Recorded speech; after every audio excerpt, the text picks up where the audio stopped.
જય માતાજી મિત્રો, ફરીથી નવા બ્લોગમાં તમારું સ્વાગત. તો આપણે આવી જઈએ છીએ દાંતેરું લઈને ખેતરમાં. સન બાકી દાંતે ચમ ખબર.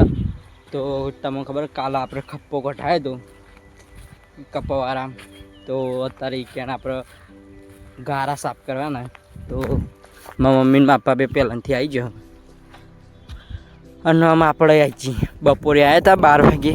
તે 1-2 વાગ્યા સુધી કરી હતું સરખું અને ઘેર જતા હતા તાપના કારણે.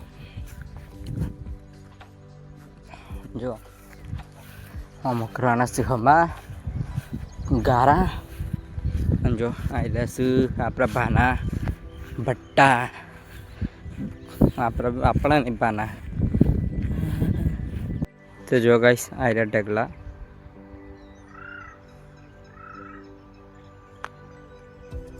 આવા ઢગલા કરવાના. આળો હોય ને પીહાગ અંદર. તો આપણે મંડી જઈએ ફટાફટ કોમે. તો જો ગાઈસ અહીં આપણા ઢગલા બધા કાઢેલા. જો સાફ કર્યું આટલું આજના દાડામાં આટલું સાફ કરી દીધા. બીજા કાલ કરશું.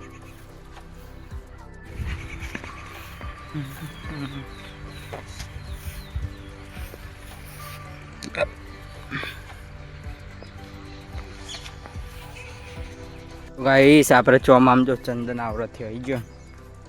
આ પીળું પડી ગયું, બાકી મજા આવી જાય ચંદન થઈ જાય એટલે જો પીળું. અને આજનો વ્લોગ આટલા ખતમ છે. વ્લોગ અમે લાઈક કરો, શેર કરો, ચેનલ પર ના સબસ્ક્રાઈબ કરો, કોમેન્ટ કરવા ભૂલતા નહીં. જય માતાજી, મળીએ નવા વ્લોગમાં.